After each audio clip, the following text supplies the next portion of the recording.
Saint Augustine, one of the greatest Christian thinkers of all time, and the greatest Christian theologian of the early Christian church, also devoted some of his writings to the apocalypse. In his main work, The City of God, in one of the chapters, Saint Augustine talks about the book of Revelation. And Saint Augustine, in his interpretation, is trying to combine both trends, literalist, futurist, and spiritualist and symbolic. He says that, first of all, the millennium can be seen as having started with Jesus himself and with the early church. So some part of what is described in Revelation can indeed be applied to the past. However, another part can be applied to the future. Since the church is young, it's only 4 centuries, so we have 6 centuries ahead.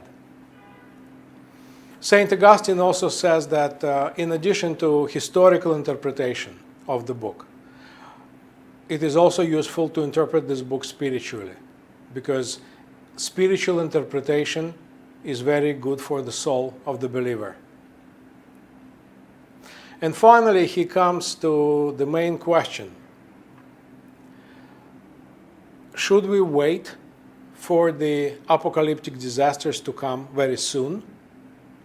Remember that in the early Christian days, Christians believed that the Antichrist and the apocalypse are very near.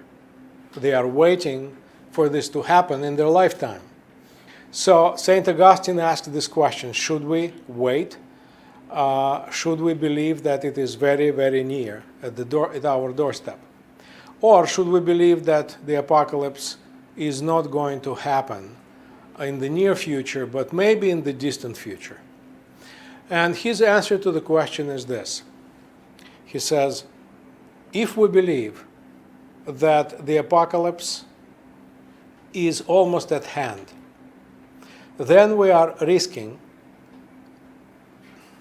to shake our faith, or even to lose our faith, if nothing happens.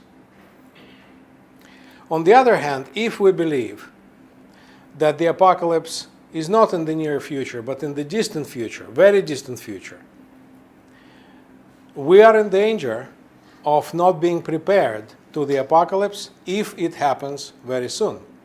So in both cases, we have pluses and minuses.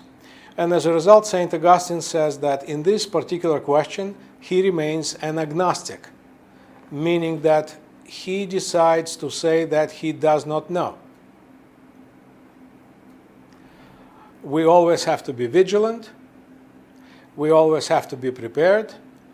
But we should not, be scared too much about this thing, because we should concentrate on our own personal and spiritual development. And this position is known as an agnostic position. Again, the position of a person who admits that he has no knowledge of this event.